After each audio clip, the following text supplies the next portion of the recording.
Which of the following answers lists a valid IPv6 address after compression? So let's go over this guy. First, know that you are able to remove any leading zeros. You can't remove the trailing zeros, but you can remove any leading zeros. And you can only use this compression ability once. So to make the best use of it, we're going to want to use it on the part where we have the most zeros. So let's do that.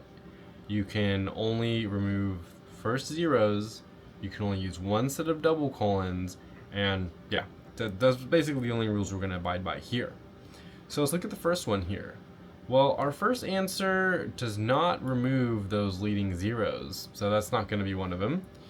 The next one right here, okay, it looks good. We have the FE80, we removed the leading zeros, we have our two colons, but look at that, we have two colons after that, and like I said, we can only use it once, so this can't be our answer.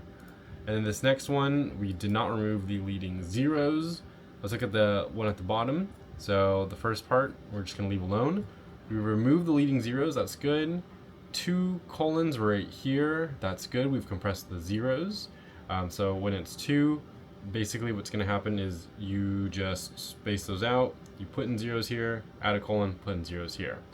You removed a zero from the 2AA, that looks good.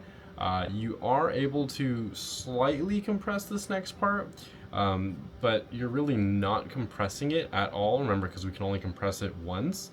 What you're really doing in this compression is removing the leading three zeros. That last zero right there, after the AA, that's the trailing or the end zero, the caboose, and you have to leave that one there between the colons.